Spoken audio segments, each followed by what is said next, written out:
네, 이 시간에 함께 기도하시겠습니다. 하나님 감사합니다. 오늘도 이렇게 귀한 날을 우리에게 허락하시고 또한 이 자리에서 하나님 말씀을 들을 수 있는 귀한 자리를 허락하신 감사합니다. 이 시간에 부족한 종이 하나님의 말씀을 가지고 섰습니다. 이 시간에 하나님의 영광만이 드러나게 하시고 하나님의 그 놀라우심만이 드러나게 하시오며 부족한 종은 가려 주시옵소서. 사랑이 많으신 예수님의 이름으로 기도하였습니다.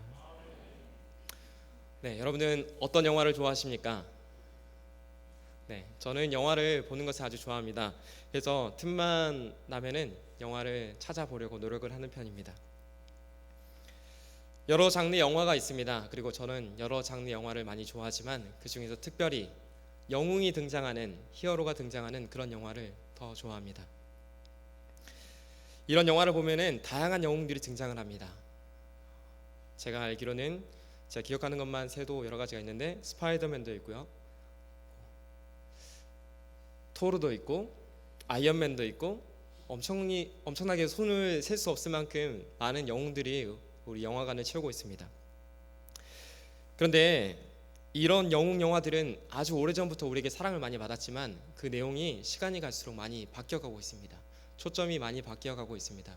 예전에는 권선징악이라는 단순한 주제를 가지고 영웅이 악당을 물리치는 그런 데 초점을 맞추고 영화가 제작이 되었다면은 요즘에는 조금 더 영웅의 인간적인 모습들, 그 안에서 갈등하는 모습들, 그리고 어려움을 겪는 그런 인간적인 모습들을 많이 보여주고 있습니다. 여러분들이 만약에 영화관에 가서 영웅 영화를 보시게 된다면은 이런 점을 눈여겨서 보시면은 더욱 재미있으실 것입니다. 제가 최근에 봤던 영화 중에 저에게 많은 감동을 주었던 영화가 있습니다. 이 영화에도 마찬가지로 히어로가 등장합니다. 그렇지만 이 히어로는 우리가 지금까지 무수히 보았던 그런 영웅 영화의 주인공과는 조금 달라 있습니다.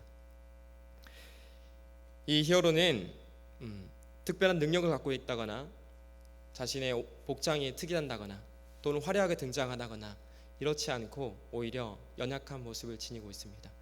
우리보다 더 연약한 소년의 모습으로 등장하고 있습니다. 더 임파서블이라는 영화는 가족여행을 위해서 성탄절 기간에 성탄절 휴가를 얻어서 태국에 있는 한 휴양지로 떠나는 가족의 이야기를 담고 있습니다. 이 가족은 성탄절 휴가, 성탄절 당일에 태국의 따뜻한 해변을 맞이하면서 수영장에서 한가로운 시간을 보냅니다. 이때에 갑작스러운 해일이 밀어닥쳐서 가족을 모두 휩쓸어 버립니다. 그리고 이 갑작스러운 해일은, 그 파도는 가족을 뿔뿔이 흩어놓게 되었습니다. 그래서 우리의 지금 영화의 주인공으로 등장하는, 히어로로 등장하는 소년 루카스는 휩쓸려서 떠내려가다가 우여곡절 끝에 자신의 어머니를 발견하게 됩니다. 어머니는 파도에 휩쓸려 떠나가면서 그 파도뿐만 아니라 그 파도 때문에 집이 무너지고 자동차가 이렇게 함께 떠내려가면서 이렇게 많은 부유물들이 함께 있었는데 그 와중에서 상처를 많이 입게 됩니다. 가슴이 못으로 찍히고 나뭇가지에 허벅지가 찢겨지게 됩니다. 루카스는 자신의 어머니를 부축해서 조금 더 안전한 곳으로 이동하고자 합니다. 그래서 멀리 보이는 큰 나무를 하나를 발견하고 그 나무에 오르기로 두 사람은 작정을 하고 길을 떠나갑니다. 그런데 그 길을 한참을 걷고 있는데 어디에선가 아기의 울음소리가 들리는 것이었습니다. 루카스는 어머니에게 자신의 손을 잡고 뭔가 말을 하려고 하는 어머니에게 이렇게 이야기합니다. 엄마, 지금 당장 엄마 당신의 모습을 보세요. 지금 다리도 절고 계시고 힘이 없으신데 어떻게 저 아이를 우리가 구할 수 있겠습니까? 먼저 우리가 다가올 해일에 대비하여서 저 나무에 먼저 올라가서 목숨을 부지하는 것이 맞지 않을까요? 라고 이렇게 말을 합니다. 그런데 엄마가 이렇게 이야기합니다. 루카스야, 만약에 저 울고 있는 아이가 너의 동생이라면 어떻게 하겠니? 루카스는 도저히 그 말에 이렇게 지나쳐갈 수가 없었습니다. 그래서 그 동생, 그 아이를 찾아 나섭니다. 그리고 그 아이를 데리고 높은 나무로 올라갑니다. 시간이 지난 후에 생존했던 마을 사람들이 나타나서 그 두 사람을 구조해서 병원으로 이송하게 됩니다. 그런데 어머니의 상처는 너무나 깊어서 지금 생사의 기로를 갈리우는 그 자리에 있게 됩니다. 루카스는 도저히 어머니를 떠날 수가 없었습니다. 그래서 어머니 곁에서 노심초사하면서 계속 붙어 있었습니다. 그런데 이때도 어머니가 한마디를 하십니다. 루카스야, 넌 아직 상처를 입지 않고 아직 건강하니까 어디든지 가면서 병원 내에서 도움이 필요한 사람을 찾아가서 도와주렴. 그것이 큰 일이든지 작은 일이든지 할 수 있는 것이라면 무엇이든지 도와주렴. 이렇게 이야기합니다. 이 어머니의 간곡한 부탁에 루카스는 어머니를 떠나보낼지도 모른다는 그 두려움보다는 어머니의 말씀에 순종하여 도움을 찾기 시작합니다. 도움의 손길에 필요한 곳을 찾아다니기 시작합니다. 그리고 마침내 어떤 한 중년의 남성을 만납니다. 이 남자는 거의 반쯤 미쳐 있었습니다. 이 남자는 한 아이의 이름을 간절히 불러대면서 루카스를 손을 잡고 흔들어대었습니다. 그 아이의 이름은 그 아버지, 그 미친 사람처럼 보이는 그 아저씨의 아들의 이름이었습니다. 그리고 루카스는 이 아저씨에게 이렇게 말을 합니다. 아저씨, 내가 아저씨의 아들을 찾을 수 있도록 내가 도와줄게요. 그러니까 진정하세요 라고 하면서 병원 곳곳을 돌아다니면서 그 아이의 이름을 불러댑니다. 루카스가 그 아이의 이름을 수백 번, 수십 번, 수천 번을 불러다니면서 돌아다닐 때에 어디선가 나지막한 목소리로 한 아이가 이렇게 대답했습니다. 저기 제가 그 아이인데요 라고 이렇게 말을 하는 것입니다. 루카스는 너무나 기뻤습니다. 그래서 당장 그 자신을 사로잡았던, 자신의 손을 그렇게 간곡히 잡으면서 부탁했던 그 아저씨에게 달려갔습니다. 그리고 루카스 덕분에 두 부자는 상봉하게 되었습니다. 이 순간에 두 부자에게 있어서 루카스는 어떤 영웅 영화에 나오는 히어로보다 더욱더 뛰어난 그런 영웅이었을 것입니다. 성경 속에서도 우리는 여러 히어로를 만날 수가 있습니다. 우리가 닮고 싶어하고 우리가 배워야만 하고 우리가 도움을 받고자 하는 그런 영웅들 말입니다. 또한 그들의 삶을 통해서 선한 영향력을 끼쳤던 그런 사람들을 우리는 많이 발견하게 됩니다. 어떤 사람은 지도자였고 어떤 사람은 용사였으며 어떤 사람은 성군으로 등장하는 그런 히어로였습니다. 그리고 우리가 함께 읽었던 오늘의 말씀, 창세기 12장에 나오는 말씀에 등장하는 주인공 아브라함은 또한 우리가 닮고 싶어하는 그런 히어로입니다. 이 아브라함은 우리에게 믿음이 무엇인지를 알려주는 그런 히어로였습니다. 그리고 하나님께서 직접 그 믿음을 인정하시는 그런 히어로였습니다. 그리고 오늘의 말씀 12장 1절은 이런 아브라함을 하나님께서 처음으로 만나주시는 그런 장면을 담고 있습니다. 우리가 함께 창세기 12장 1절의 말씀을 함께 읽으시겠습니다. 여호와께서 아브라함에게 이르시되 너는 너의 고향과 친척과 아버지의 집을 떠나 내가 내게 보여줄 땅으로 가라. 네. 이 명령의 말씀, 하나님께서 아브라함을 처음 만나셔서 하신 말씀은 어떤 다른 것이 아니라 명령이었습니다. 이 명령에는 두 가지의 명령이 담겨져 있습니다. 이 명령을 축약해 보면 두 가지로 이렇게 나뉘옵니다. 첫 번째는 떠나라, 그리고 가라 라는 두 가지 명령이었습니다. 이 시간에는 우리가 이 떠나라, 가라 라는 명령이 구체적으로 어떤 것을 의미하는지 함께 살펴보고자 합니다. 첫 번째로 떠나라입니다. 하나님께서는 아브라함에게 떠나라고 명령하셨습니다. 그리고 그 떠나야 할 곳은 성경의 오늘 1절의 말씀에 따르면 이런 곳이었습니다.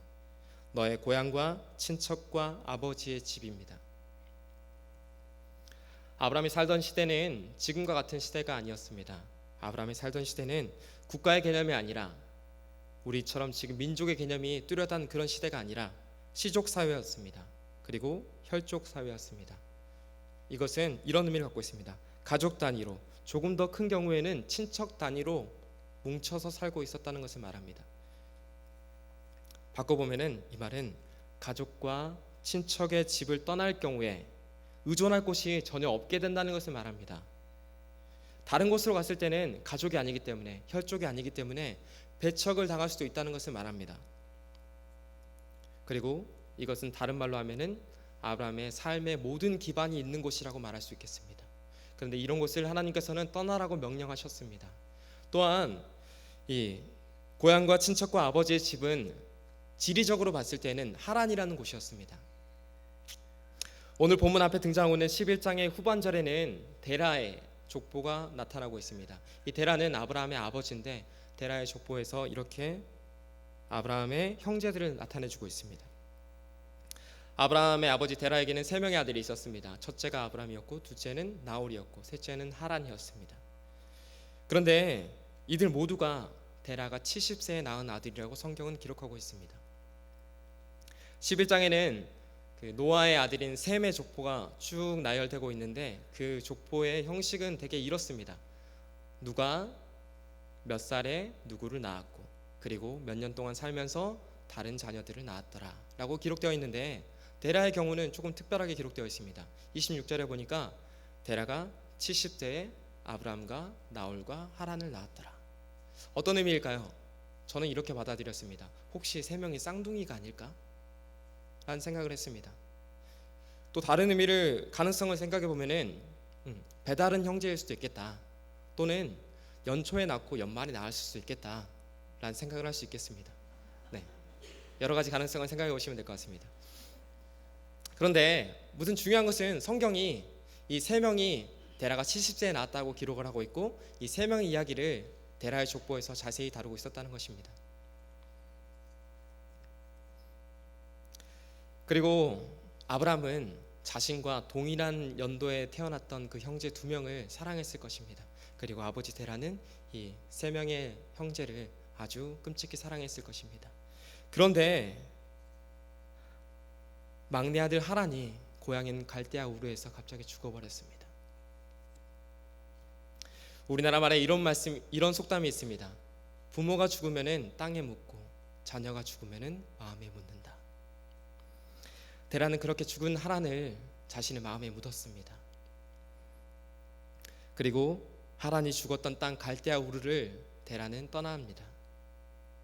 함께 11장 31절과 32절의 말씀을 읽으시겠습니다. 데라가 그 아들 아브라함과 하란의 아들인 그의 손자 롯과 그의 며느리 아브라함의 아내 사라를 데리고 갈대아인의 우르를 떠나 가나안 땅으로 가고자 하더니 하란에 이르러 거기 거류하였으며 데라는 나이가 205세가 되어 하란에서 죽었더라. 성경은 분명 데라가 갈대아 우르를 떠나서 가나안으로 가고자 했다고 기록하고 있습니다. 그런데 왜 데라는 자신의 원초 예상했던 목적지였던 가나안까지 가지 못하고 왜 하란에 머물렀을까요? 왜 하란에서 자신의 수명이 다하기까지 머물렀을까요? 저는 이렇게 생각될 수밖에 없었습니다. 자신의 마음에 묻었던 자녀 하란이 너무나 생각이 났을 것입니다. 공교롭게도 자신이 머물렀던 이 땅 하란은 자신이 마음에 묻었던 아들 하란과 이름이 동일한 지역이었습니다. 아무래도 발이 떨어지지가 않았을 것입니다. 자신의 아들이 너무나 생각이 났을 것입니다. 그리고 그 자리에서 계속 머무를 수밖에 없었을 것입니다. 형인 아브라함에게도 그 땅은 동생인 하란을 생각나게 하는 땅이었습니다. 또한 아버지의 슬퍼하는 모습을 보기가 괴로웠던 그런 땅이었습니다. 그리고 아브라함은 그 땅에서 자신의 아버지 데라까지 장사 지내야만 했던 그런 땅이었습니다. 기억을 사로잡는 땅이 바로 하란이었습니다. 그런데 하나님께서는 이 땅을 떠나라고 말씀하신 것입니다. 아브라함이 떠나야 할 곳은 아브라함이 지금까지의 삶이 있던 곳이었습니다. 그리고 그의 추억이 머문 곳이었고 그가 의존할 곳이었습니다. 근데 아브라함에게 하나님께서는 이곳을 떠나라고 명령하셨습니다. 이제 아브라함이 떠나야 할 곳은 어디입니까? 아브라함이 떠나야 할 곳은 1절 말씀에 다시 이렇게 기록되어져 있습니다. 제가 읽어드리겠습니다. 여호와께서 아브라함에게 이르시되 너는 너의 고향과 친척과 아버지의 집을 떠나 내가 내게 보여줄 땅으로 가라. 어디라고 말씀하셨습니까? 내가 내게 보여줄 땅입니다. 보통 우리가 여행을 할 때는 행선지와 목적지를 정해놓고 떠나기 마련입니다. 그런데 아브라함에게 하신 명령은 조금 특별합니다. 행선지와 목적지가 정해져 있지 않은 여행을 하나님께서는 하라고 명령하신 것입니다. 내가 내게 보여준 땅으로 가라가 아니었습니다. 내가 내게 이미 보여주고 있는 그런 땅으로 가라가 아니었습니다. 네가 알고 있던 그런 땅이 아니라 내가 앞으로 너한테 장차 보여줄 땅으로 가라라고 명령하신 것입니다. 만약에 여러분에게 목적지를 주지 않고 지금 당장 모든 재산을 다 챙겨서 떠나라고 하신다면은, 아브라함과 동일한 명령을 받으신다면은 여러분은 떠나실 수 있겠습니까? 제가 조금 더 쉬운 질문을 드리겠습니다. 만약에 여러분한테 지금 모든 재산을 챙겨서 이천 땅으로 이사 가라고 하신다면은 하실 수 있으시겠습니까?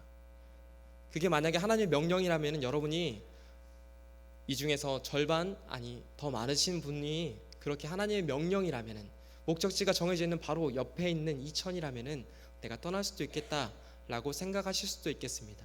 그런데 목적지가 정해져 있지 않은 여행은 그 결정을 훨씬 더 어렵게 했을 것입니다. 아브라함에게도 그 결정은 결코 쉽지 않은 결정이었을 것입니다. 그렇지만 아브라함은 이것에 순종을 했습니다. 그리고 그가 이겨냈던, 그 결정을 하기까지 어려움을 겪었던 이유는 이런 것이었습니다. 막연함, 두려움, 이런 것이었습니다. 아브라함이 그 명령에 순종해서 두려움을 이겨내고 갈 수 있었던 그런 이유는, 아브라함이 하나님, 다시 말씀드리면은 지극히 높으신 하나님께서 나에게 나타나서 하셨기 때문에 내가 하나님의 명령이니까 당연히 따라야지 라고 단순하게 생각하기보다는, 두려움보다 하나님께서 앞으로 보여주실 그 약속이 더욱더 크게 받아들여졌기 때문이 아닐까 생각되어집니다. 네, 아브라함은 하나님의 명령을 따라서 떠났습니다. 하지만 그 여정이 결코 만만치는 않았을 것입니다. 어떻게 아브라함은 떠나서 가라는 하나님의 명령에 순종했는지 이어지는 말씀을 통해서 우리가 그 방법들을 알아보고자 합니다. 첫 번째는 이런 것입니다. 불가능하다는 핑계를 내려놓아야만 합니다. 아브라함이 하나님의 명령을 따르는 것은 결코 쉽지 않았습니다. 이미 우리가 살펴본 것처럼 아브라함이 포기해야 되는 것은 너무나 많았습니다. 자신의 삶의 모든 기반이 있는 것을 내려놓아야만 했습니다. 자신의 추억이 담긴 것도 내려놓아야만 했습니다. 이뿐만이 아니었습니다. 아브라함은 자신의 현재 상황까지 핑계하지 않고 그것을 내려놓고 나아갔습니다. 4절의 말씀에는 이렇게 기록되어져 있습니다.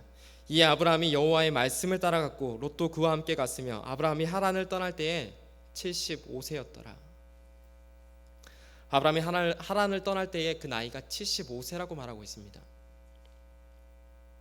물론 아브라함이 되어서 죽었던 나이는 175세였습니다. 그러니까 이로부터 100년을 더 살았다는 것을 말하고 있습니다. 하지만 아무리 생각을 해도 75세의 나이에 이제 기반이 닦여지기 시작한 그런 상황에서, 이제는 조금은 노후를 생각해야 할 그런 상황에서 하나님이 떠나가라고 명령하셨을 때 자신의 이미 얻었던 소유와 자신의 기반이 있는 그곳을 떠나간다는 것은 결코 쉽지 않은 것이었을 것입니다. 뭔가 새로운 도전을 하기에는 어려운 나이라는 것을 말하고 있습니다. 아브라함은 하지만 그것을 핑계 삼지 않았습니다. 그리고 그뿐만이 아니라 아브라함은 자신의 조카 롯까지 끝까지 책임지는 그런 모습을 보여주었습니다. 두 번째는 이것입니다. 아브라함은 끝까지 갔습니다. 아브라함은 그의 아버지 데라와 마찬가지로 자신이 살고 있던 곳을 떠났습니다. 그러나 아버지가 슬픔에 못 이겨서 가나안으로 가고자 했다가 하란에 머물렀던 것과 달리 아브라함은 가나안으로 가고자 해서 가나안까지 마침내 들어갔습니다. 5절의 말씀에 이렇게 기록되어 있습니다. 우리가 함께 읽으시겠습니다. 아브라함이 그의 아내 사레와 조카 롯과 하란에서 모은 모든 소유와 얻은 사람들을 이끌고 가나안 땅으로 가려고 떠나서 마침내 가나안 땅에 들어갔더라. 아멘. 성경에서는 하나님께서 중간에 나타나셔서 아브라함에게 네가 갈 곳은 가나안 땅이야 라고 미리 말씀해 주신 흔적은 나타나 있지 않습니다. 하지만 아브라함은 그의 아버지에게 데려가 있듯이 가나안을 향해서 떠나갔습니다. 그리고 끝까지 갔습니다. 그래서 마침내 가나안 땅에 들어갔습니다. 그리고 가나안 땅을 들어가서 가나안 땅에 있는 세겜에 이르렀을 때 하나님께서 그 선택이 맞다는 것을 보여주셨습니다. 나타나셔서 이렇게 말씀하셨습니다. 이 땅이 바로 내가 내 자손들에게 줄 그런 땅이다 라고 명령하셨습니다. 세 번째로 우리가 배울 수 있는 점은 이런 점이 있습니다.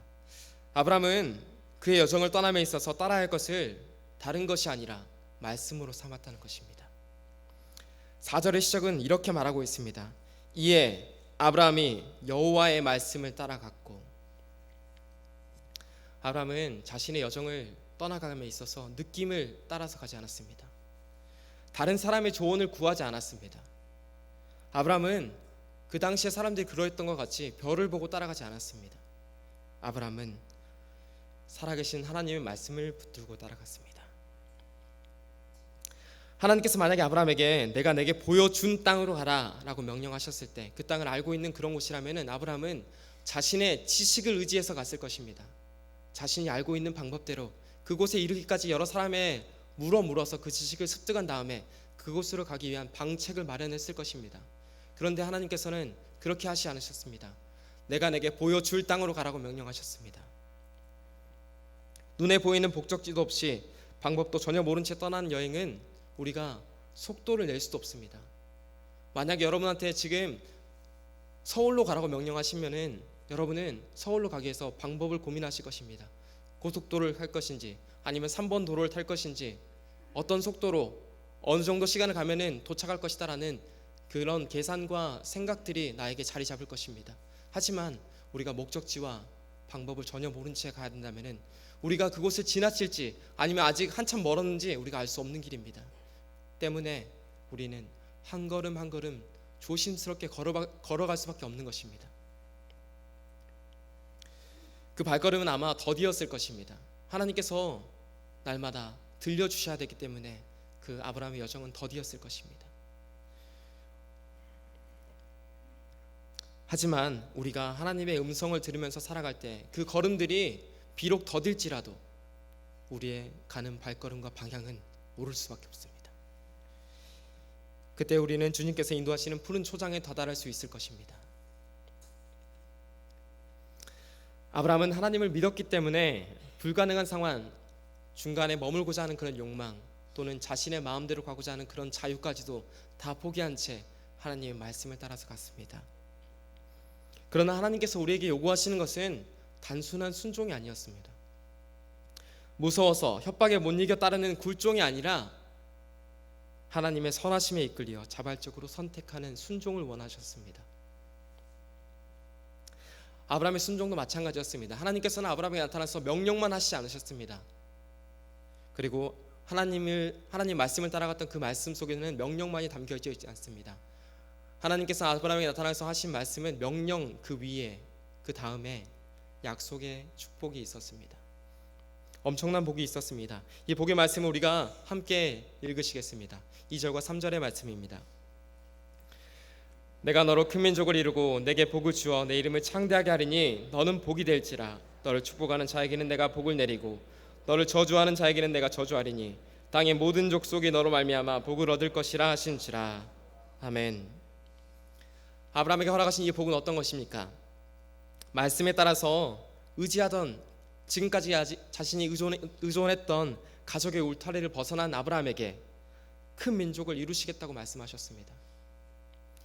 아브라함의 이름은 원래 열방의 아버지, 높임을 받는 그런 아버지라는 뜻을 갖고 있습니다. 하지만 이 아브라함의 신세는 전혀 그렇지 않았습니다. 하나님을 만나셨을 때 아브라함의 신세는 전혀 그렇지 않았습니다. 자식이 아무도 없었고 이제 그 명령을 따라서 나아갔을 때에 집 밖으로 나아가서 떠돌이 신세가 되어야만 하는 그런 시대였습니다. 근데 그런 아브라함에게 하나님께서 너를 통해서 민족을 이루겠다라고 명령하신 것입니다. 약속하신 것입니다. 또한 강대한 주변에 있는 많은 족속들에 인해서 자신의 목숨이 좌지우지 될 수 있는 그런 상황 가운데서 내가 너를 통해서 축복을 하겠다, 내가 너를 통해서 복의 통로로 삼겠다라고 약속하셨습니다.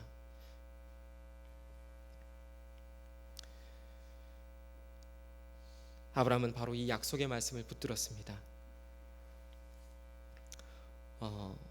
여러분은 근데 만약에 하나님께서 이 2절과 3절의 약속을 여러분에게 직접 나타나서 하신다면은 이 약속의 말씀을 믿으실 수 있겠습니까?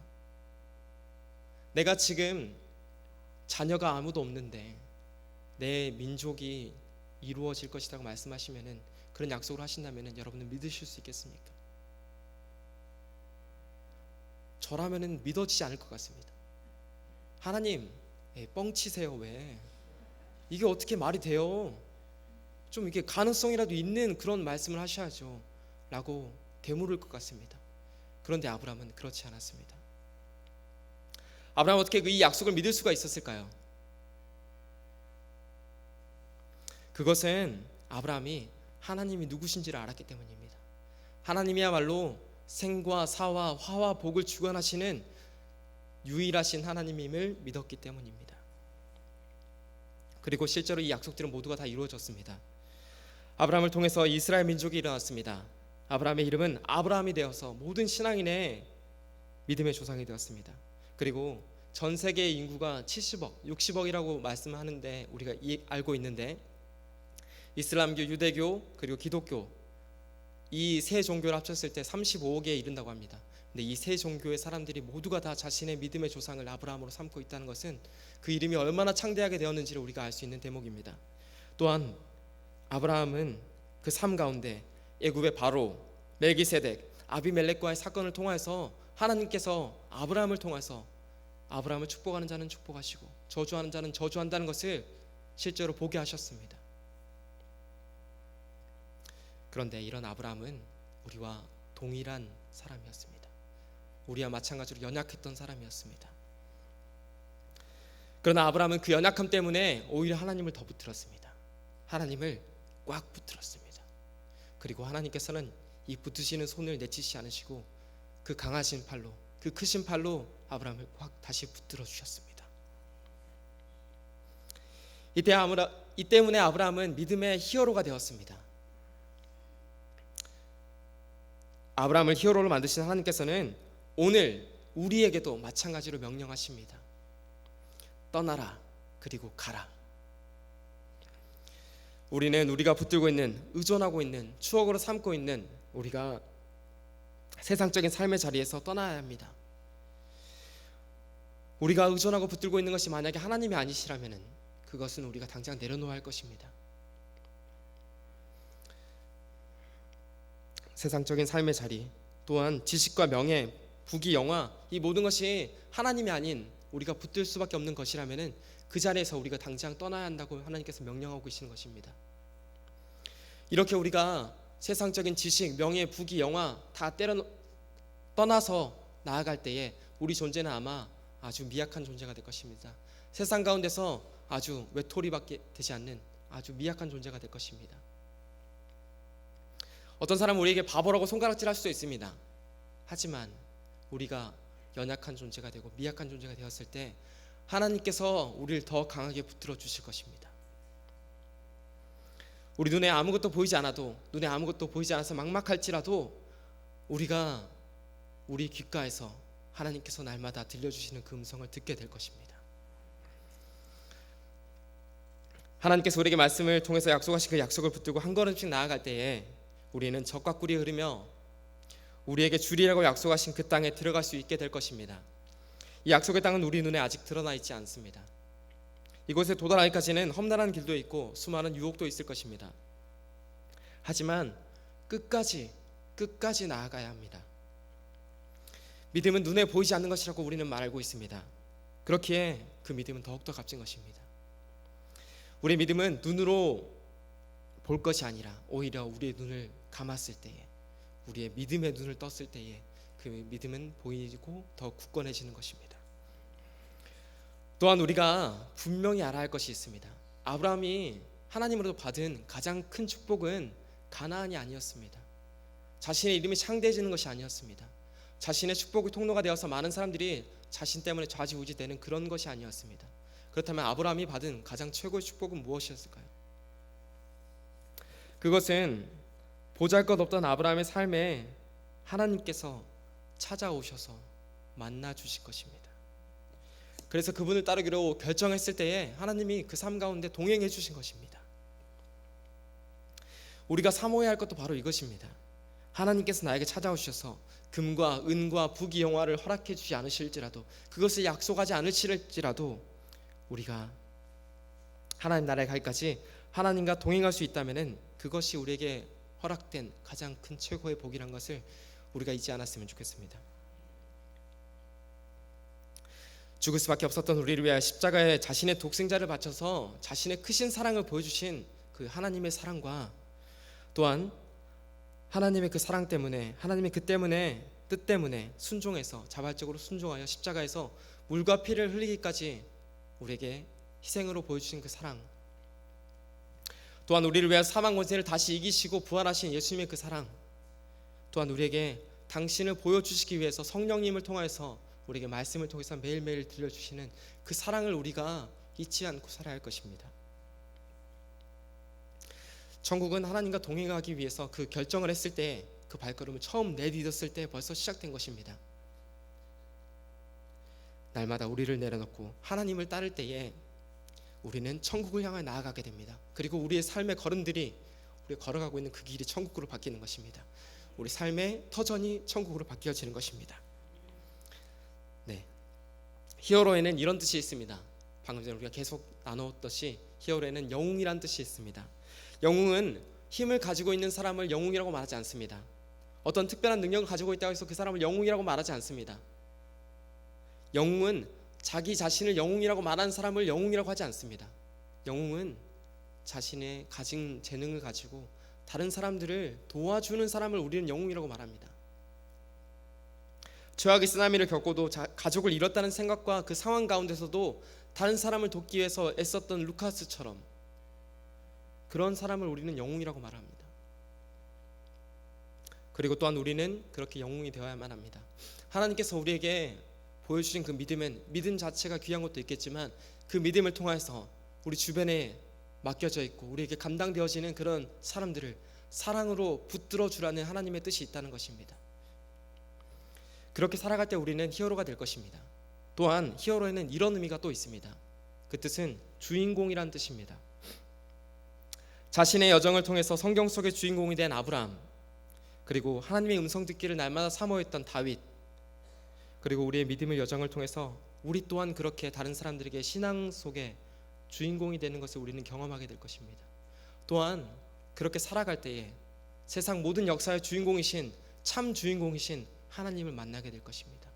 그 하나님과 동행하는 삶의 행복을 우리가 바로 느끼게 될 것입니다. 함께 기도하시겠습니다.